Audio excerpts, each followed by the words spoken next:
ക്രിസ്തുവിൻ്റെ സമാധാനം നിങ്ങളോട് കൂടെ ഉണ്ടായിരിക്കട്ടെ. വചനകിരണത്തിലേക്ക് ഏവർക്കും സ്വാഗതം. മഹാഭാരതത്തിലെ ശാന്തി പർവ്വത്തിൽ ഭീഷ്മർ അമ്പുകളുടെ ശയ്യയിൽ കിടന്നുകൊണ്ട് യുധിഷ്ഠിരന് പറഞ്ഞു കൊടുക്കുന്ന ഒരു കഥയുണ്ട്. പണ്ടൊരിക്കൽ വനത്തിൽ തപസ്സുകൊണ്ട് വലിയ ശക്തി നേടിയ ഒരു മഹർഷി താമസിച്ചിരുന്നു. അദ്ദേഹത്തിന് വളരെ വാത്സല്യമുള്ള ഒരു നായ്ക്കുട്ടി ഉണ്ടായിരുന്നു. അതെപ്പോഴും ഗുരുവിൻ്റെ സമീപം തന്നെ ഉണ്ടായിരുന്നു. ഈ നായ്ക്ക് ഗുരുവിനോട് വലിയ സ്നേഹവുമായിരുന്നു. ഒരു ദിവസം ഒരു ചെന്നായ ഈ നായയെ ഓടിച്ചുകൊണ്ട് ഗുരുവിൻ്റെ ആശ്രമത്തിലെത്തി. ഭയന്നു വിറച്ച നായയെ കണ്ടപ്പോൾ മഹർഷിക്ക് മനസ്സലിവ് തോന്നി. തപസ്സിന്റെ ശക്തിയാൽ അദ്ദേഹം ഉടൻ തന്നെ ആ നായയെ വലിയൊരു ചെന്നായയാക്കി മാറ്റി. വലിയ ചെന്നായയുടെ ഭയാനകമായ രൂപം കണ്ട് ഓടിച്ചു വന്ന ചെന്നായ ഭയപ്പെട്ട് തിരികെ പോയി. പിന്നീട് ചെന്നായയായി മാറിയ ഈ നായ വീണ്ടും കാട്ടിലൂടെ പോകുമ്പോൾ അതിനൊരു കടുവ ഓടിച്ചു. വീണ്ടും ആശ്രമത്തിലേക്ക് ഓടി വന്നപ്പോൾ ഗുരു അതിനെ ശക്തിയേറിയ ഒരു കടുവയാക്കി മാറ്റി. പിന്നീട് ഒരിക്കൽ ഒരു വലിയ കാട്ടാന ഈ കടുവയെ ഓടിച്ചു. അപ്പോഴും ആശ്രമത്തിലേക്ക് ഓടിയെത്തിയ കടുവയെ ഗുരു ശക്തനായൊരു ആനയാക്കി മാറ്റി. അതിനുശേഷം ഒരു സിംഹം ഈ ആനയെ ആക്രമിക്കാൻ വന്നപ്പോൾ ഗുരു വീണ്ടും തൻ്റെ ശക്തി ഉപയോഗിച്ച് ആനയെ കാട്ടിലെ രാജാവായ ഒരു വലിയ സിംഹമാക്കി മാറ്റി. ഈ സിംഹം പിന്നീട് കാട്ടിലെ രാജാവായി സുഖകരമായി വാണു. ഒടുവിൽ സിംഹങ്ങളെ വേട്ടയാടുന്ന സിംഹത്തേക്കാൾ ശക്തിയുള്ള 8 കാലുകളുള്ള ഒരു ഐതിഹാസിക ജീവിയായ ശരഭ ഈ സിംഹത്തെ ആക്രമിക്കാൻ വന്നു. സിംഹം വീണ്ടും ഗുരുവിൻ്റെ സഹായം തേടി.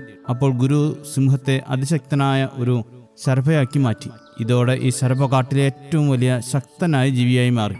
മറ്റാരും ചോദ്യം ചെയ്യാത്ത ഈ അധികാരം ലഭിച്ചപ്പോൾ ആ ശരഭ അഹങ്കാരിയായി മാറി. അധികാരത്തിൻ്റെ ശക്തിയുടെ മത്തുപിടിച്ച് തനിക്ക് ഈ രൂപം നൽകിയ ഗുരുവിനെ തന്നെ കൊന്നു ഭക്ഷിക്കുവാനുള്ള ദുഷ്ടചിന്ത അതിൻ്റെ മനസ്സിലുടലെടുത്തു. ഈ ജീവിയുടെ ദുഷിച്ച ചിന്ത ഗുരുവിനെ തൻ്റെ ആത്മീയ ജ്ഞാനം വഴി മനസ്സിലാക്കാൻ കഴിഞ്ഞു.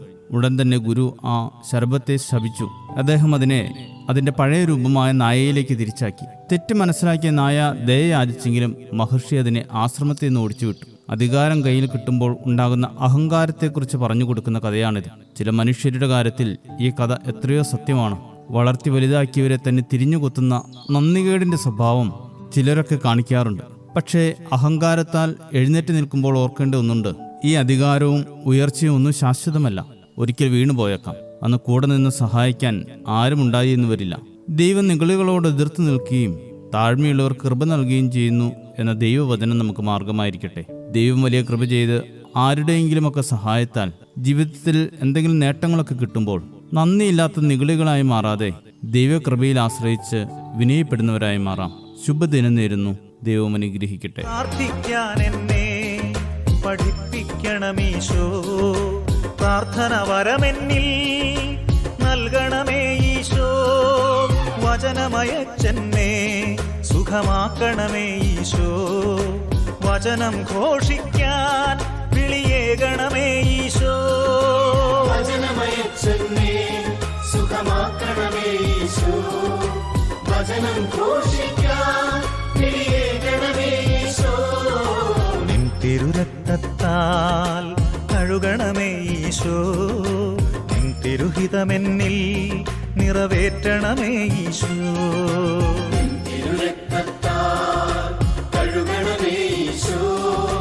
നിൻ തിരുഹിതമെന്നിൽ നിറവേറ്റണമേ ഈശോ. പാവനാത്മാവാൽ നിറയ്ക്കണമേ ഈശോ.